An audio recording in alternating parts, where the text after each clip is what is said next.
Hi, I'm Sam Smyth. This is Sam Smyth of Car Service here in Cincinnati, Ohio.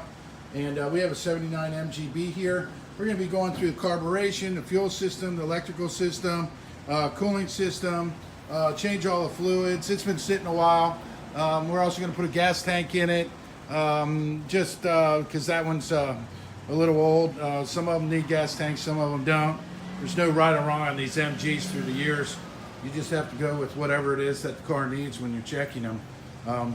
So, you know, if you see these videos, don't take it as that's it for every single one, because then you might be wasting your money doing things that don't need done. So, anyway, we just wanted to show this. Somebody's converted this over on a 79. You know, they didn't have twin SUs. So you got a couple nice SUs on here. They put a spoiler on the front. Got a really cool air cleaner setup we're going to be putting on this. Kind of looks like a fuel injection air cleaner setting. We didn't get it, the owner did. It's really cool. This is a chocolate brown type MG, very nice. The guy actually works on the United States, the president's jets. He's a technician. He's been transferred out of Ohio back into, I don't know if the jets are in Washington or where they are exactly. He sent me a picture. It was really cool. You know, I'm a mechanic, and I get to see the presidential jet being worked on. That was cool. Well, just a picture of it. Really didn't show it getting worked on.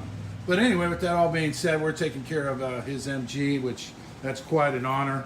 I'm sure anybody who fixes a jet can fix this MG. So that's it. So we're just going to try and sort this thing out, get it all running, so we can either drive it back, I think it is to Washington or DC or wherever he needs to take it. So with that being said, I'm Sam Smyth. We specialize in Rolls-Royce and Bentley. We're authorized as an independent. Our labor rates are not cheap, they're reasonable. Please give us a call and we'll be happy to tell you. On the vintage cars, we go by per man hour, per hour. I think